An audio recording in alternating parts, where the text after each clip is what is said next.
Like and subscribe for more educational content.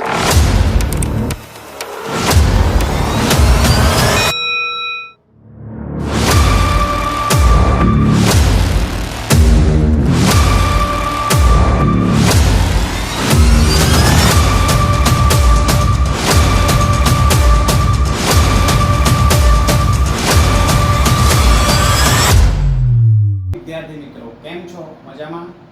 Larry accounts વાલામાં આપ લોકોનું હાર્દિક સ્વાગત છે. હવે આજે મિત્રો આપણે કોમર્સનું 12th સ્ટાન્ડર્ડનું જે પહેલું ચેપ્ટર છે ભાગીદારીનો જે વિષય પ્રવેશ છે તેના વિશે આપણે ભણીશું. હવે આ જે ચેપ્ટર છે એ કુલ 5 માર્ક્સનું છે, જેમાં આપણને MCQ અને શોર્ટ ક્વેશ્ચન કંઈક પૂછી શકાય એવી શક્યતાઓ છે.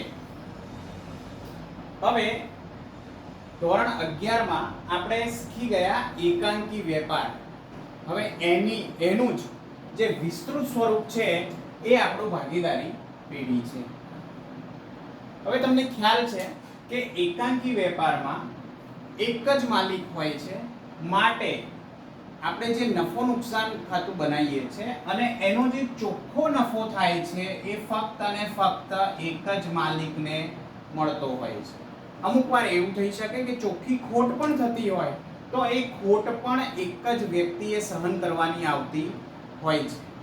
હવે આ અમુક મર્યાદાઓના કારણે કે ભાઈ કોઈ વ્યક્તિ હોય તો એની પાસે મૂડી માટે અછત હોય અથવા તો એ વધુને વધુ મૂડી ઈચ્છતો હોય ધંધાનું વિસ્તૃતીકરણ કરવા માટે, એની પાસે સમયના કલાકો ઓછા હોય, બરાબર, તો એ બીજા કોઈ વ્યક્તિની હેલ્પ લેવા માંગતો હોય, તો આવા ઘણા બધા કારણોસર આપણે ભાગીદારી પેઢીની શરૂઆત કરીએ છીએ.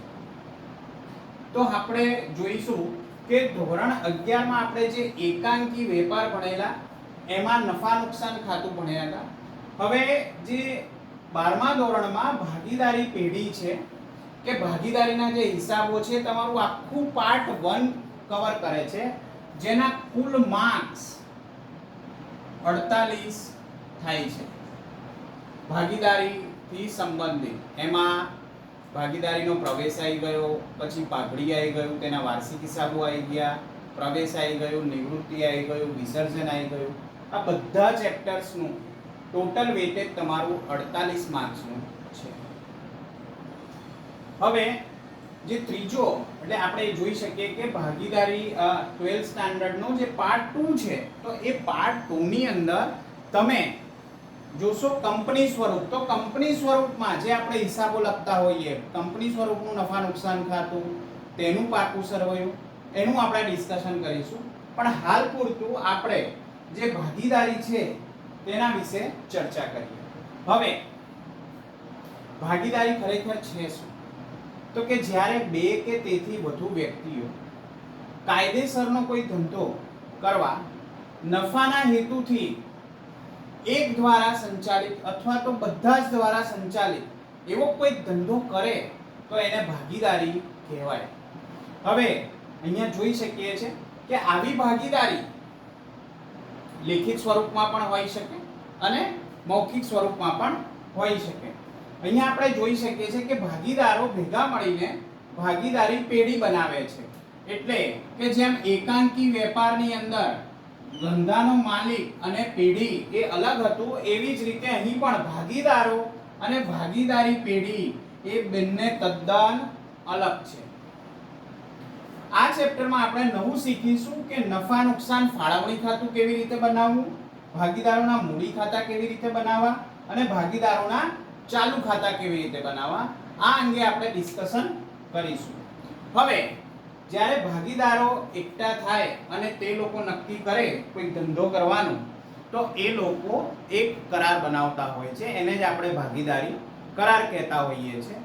હવે એ ભાગીદારી કરારમાં કઈ કઈ બાબતોની સ્પષ્ટતા કરવામાં આવે છે. તો એ ભાગીદારી કરારમાં મૂડીનું પ્રમાણ કેટલું રહેશે, નફા નુકસાનનું પ્રમાણ કેટલું રહેશે, મૂડી પર વ્યાજ કેટલું રહેશે, ઉપાડ પર વ્યાજ કેટલું રહેશે, લોન અંગેનું વ્યાજ કેટલું રહેશે, કોઈ ભાગીદારોને તમે પગાર, બોનસ, કમિશન કે કંઈક ચૂકવવાના છો એ અંગેની સ્પષ્ટતા રહેશે. તો આવી સ્પષ્ટતા ભાગીદારી કરારની અંદર કરવામાં આવતી હોય છે. ને સાહેબ અમુક વાર એવું બને કે કોઈ ભાગીદારો કદાચ લેખિત કરાર ના કરે તો શું થઈ શકે? તો જ્યારે ભાગીદારો લેખિત કરાર ના કરે ત્યારે 1932 નો જે ભાગીદારી કાયદો છે એની જે કંઈ પણ જોગવાઈઓ છે એનું અમલ કરવામાં આવતું હોય છે. તો જ્યારે ભાગીદારી કરાર કરવામાં આવ્યો ન હોય ત્યારે નફા નુકસાન સરખે હિસ્સે વેચવામાં આવે છે. મૂડી પર કોઈ પણ પ્રકારનું વ્યાજ ચૂકવવામાં આવતું નથી. ઉપાડ પર કોઈ પણ પ્રકારનું વ્યાજ વસૂલ કરવામાં આવતું નથી. પણ પેઢીએ જ્યારે લોન લીધી હોય, કદાચ પેઢીએ લોન લીધી હોય તો પેઢીએ 6% લેખે વ્યાજ ચૂકવવું પડતું હોય છે. તો આ બધા જે મુદ્દાઓ છે આ તમારા MCQ માટે બહુ જ ઇમ્પોર્ટન્ટ મુદ્દાઓ છે. હવે આપણે આગળ જે જોવાનું છે તે નફા નુકસાન ફાળવણી ખાતું. તમને ખ્યાલ છે કે આપણે જે નફા નુકસાન ખાતું બનાવીએ છીએ એમાં સૌપ્રથમ આપણને કાચો નફો આપણે ક્યાંથી લાવીએ છીએ? વેપાર ખાતામાંથી લાવીએ છીએ. અને ત્યારબાદ મળેલ ભાડું, મળેલ વટાવ, મળેલ કમિશન, આ બધી જ આપણી શું કહેવાય છે? આવક કહેવામાં આવે છે. માટે એને આપણે જમા સાઈડ લખીએ છીએ. એની સામેની સાઈડ એટલે કે ઉધાર સાઈડ, તમને ખ્યાલ છે તેમ આપણે વહીવટી ખર્ચાઓ, વેચાણ વિતરણના ખર્ચાઓ, નાણાકીય ખર્ચાઓ અને અન્ય પ્રકારના ખર્ચા લખતા હોઈએ છીએ. જ્યારે આપણી આવકો વધુ હોય અને ખર્ચ ઓછા હોય તો ત્યાંથી આપણને ચોખ્ખો નફો મળતો હોય છે. બસ ભાગીદારી પેઢીમાં પણ જે આ ચોખ્ખો નફો મળે છે એ ચોખ્ખો નફો નફા નુકસાન ફાળવણી ખાતામાં લઈ જવામાં આવે છે અને આ જ ચોખ્ખા નફાની ફાળવણી કરવામાં આવે છે. એટલે કે ભાગીદારો વચ્ચે અલગ અલગ સ્વરૂપે આની ફાળવણી એટલે કે તેનું અલગ અલગ ભાગીદારોમાં વેચાણ કરવામાં આવતું હોય છે. તે લોકોને આપણે ડિસ્ટ્રીબ્યુટ કરીએ છીએ, તે લોકોને ભાગે પડતો લાભ આપતા હોઈએ છીએ. તો જ્યારે આપણને નફો થયો હોય, બરાબર છે, ત્યારે જ આપણે શું કરી શકીએ? મૂડી પર વ્યાજ ચૂકવી શકીએ, ભાગીદારોને પગાર, બોનસ, કમિશન વગેરે ચૂકવી શકીએ અને આ જ નફામાંથી આપણે અનામત સ્વરૂપે લઈ જઈ શકીએ. જ્યારે ઉપાડ પર વ્યાજ, તમને ખ્યાલ છે જ્યારે કોઈ ભાગીદાર ઉપાડ કરતો હોય તો ઉપાડ ઉપર આપણે વ્યાજ તેની પાસેથી વસૂલ કરતા હોઈએ. એટલે આ જે ચોખ્ખો નફો છે અને ઉપાડ પર વ્યાજ છે આ બંને આપણા માટે આવકો છે. એટલે કે ભાગીદારી પેઢી માટે આવકો છે. તેની સામે ભાગીદારી પેઢી જે કંઈ પણ રકમો ચૂકવે છે તેના બાદ ભાગીદારી પેઢીને વહેંચણી પાત્ર નફો મળે છે અને આ જ વહેંચણી પાત્ર નફો ભાગીદારોને તેમના નફા નુકસાનના પ્રમાણમાં વેચવામાં આવતો હોય છે. બરાબર છે. હવે મિત્રો તમને ખ્યાલ આવી ગયો કે નફા નુકસાન ફાળવણી ખાતું શું છે?